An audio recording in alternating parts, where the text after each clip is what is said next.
بسم اللہ الرحمن الرحیم۔ السلام علیکم دوستو، کیا حضرت نوح علیہ السلام بھارتی سرزمین پر آئے تھے؟ جواب ہاں، نہیں، پتہ نہیں۔ تو چلیے اس ویڈیو کو سنجیدگی اور باریکی سے دیکھتے ہیں۔ بسم اللہ الرحمن الرحیم۔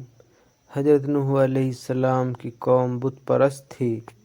اسی طرح پراچین بھارت، جس میں سری لنکا، برما، نیپال، بھوٹان، بھارت، تبت، پاکستان، آج بھی اس چھیتر میں سب سے زیادہ طرح طرح کی بت پرستی موجود ہے۔ نوح علیہ السلام کی قوم نے اپنے بزرگوں کو اللہ سے ذریعہ بنایا، یہاں تک کہ ان کو بت بنا کر پوجنے لگے تھے۔ آج کے دور میں بھی اس چھیتر میں ہندو تتھا کچھ بدعتی مسلمان اللہ والوں کو اور باباؤں کو بت بنا کر بیٹھے ہوئے ہیں اور ان کو پوجنا شروع کر دیا ہے، یہاں تک کہ شرک تک پہنچ گئے ہیں۔ ان میں سے چند بزرگ مطلب معین الدین چشتی رحمۃ اللہ علیہ، جو بتوں کے نام گرو نانک دیو، سائی بابا، تین مذہبوں سے تعلق رکھتے ہیں، ملتے ہیں۔ ان کو آج بت نے جکڑ رکھا ہے، بت پرستی نے۔ سورہ نوح میں بتوں کے سب سے ادھک نام کیوں ہیں؟ یہ سوال سب کے ذہن میں آتا ہے۔ باقی نبیوں نے بھی اپنی قوم کو سمجھایا تھا، جو قوم بت پرست تھی، ستارہ پرست تھی، آگ پرست تھی، لیکن ان کی قوم میں بتوں کے نام نہیں دیے گئے، یعنی ان کا ذکر نہیں کیا گیا۔ تو یہ سورہ نوح میں جو 5 بتوں کے نام آئے ہیں، ان کے نام پراچین تم بھارتی سنسکرتی کے بتوں کے نام سے ملتے جلتے ہیں، جیسے ودو، واسودیو بھی ہو سکتے ہیں، بدھ بھی ہو سکتے ہیں۔ سوا، شیو یعنی سوائے، نشرا، نکشتر، نکشتروں کے بارے میں یہ ہو سکتا ہے۔ یگوسا، یگیش یا یوگیش جو بت ہے پہلے پراچین کال میں اور اب بھی ہے۔ یعوکا یعنی یکش، کیونکہ زبان بدلنے سے ان کے پروناؤنیشن بدل جاتا ہے، کیونکہ ہر کا مصدر اور مخارج الگ الگ ہے، کسی زبان پا ہے، کسی میں سا نہیں ہے، کسی میں، تو اس طریقہ سے بدل جاتا ہے۔ نوح علیہ السلام کی قوم اونچ نیچ اور ذاتی پرتا سے بھری ہوئی تھی۔ نوح علیہ السلام پر ایمان جو لوگ لائے تھے ان کو گھٹیا اور نیچا اور تچھ کہا گیا۔ سب سے زیادہ باڑھ بھی اسی چھیتر میں آتی ہے، یعنی جو نوح علیہ السلام کا چھیتر ہو سکتا ہے، اور ہو سکتا ہے کہ اسی وجہ سے اس میں باڑھ بھی زیادہ آتے ہو کہ اس کے اثرات باقی رہ گئے ہوں، کیونکہ قوم ہود جس پر عذاب ریت کا آیا تھا،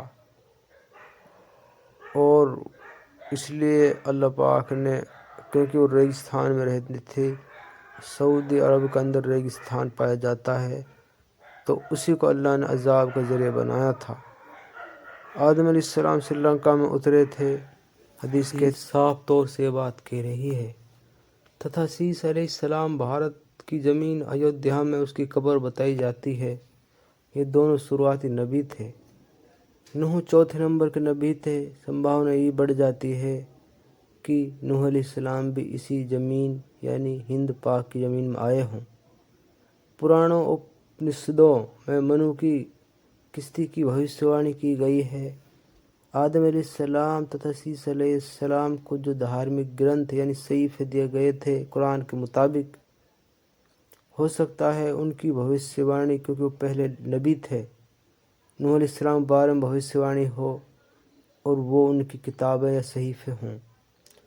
نوح علیہ السلام یعنی منو کی نوکا کا ذکر جو سنسکرت بھاشا کا شبد ہے، اس کا معنی نوکا یا ناؤ ہے، جو کہ سنسکرت کا لفظ ہے۔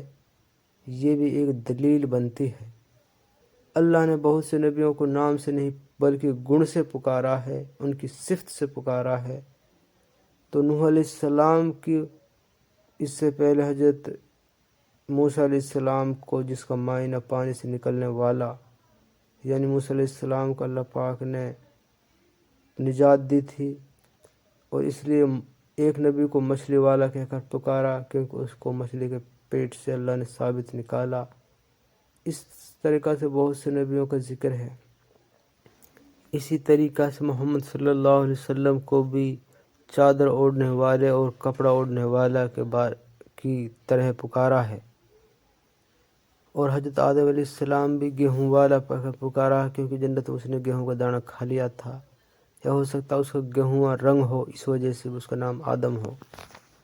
کسی اور جگہ نوح علیہ السلام کوئی ثبوت نہیں ملتا، کچھ عراق تو کوئی ایران، کوئی پاکستان یا کوئی ترکی یا شام کی بارڈر والے علاقہ کو کہتا ہے، لیکن کوئی ٹھوس ثبوت نہیں ہے۔ جودی پہاڑی کی وجہ سے ترکی، شام، ایران کو بتاتے ہیں۔ ہو سکتا ہے کہ عذاب شروع ہوتے سے پہلے ہی آپ علاقہ چھوڑ کر ترکی یا شام چلے گئے ہوں،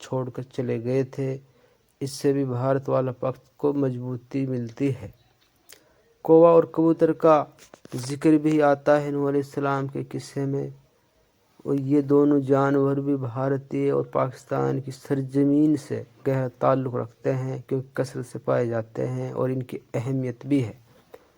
سورہ نوح میں شبد خلقکم اطوارا، اطوارا لفظ کا معنی ہو سکتا ہے منونتر ہو، جو کہ سنسکرت کی زبانوں میں، سنسکرت کی کتابوں میں، پرانے گرنتھوں میں آیا ہے۔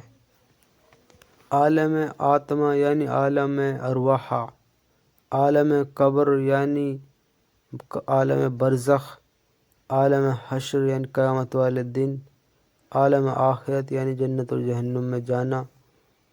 یہ میری دماغی سوچ تھی جو میں نے اس ویڈیو میں بتائی ہے، یہ میری تحقیق تھی۔ اللہ عالم۔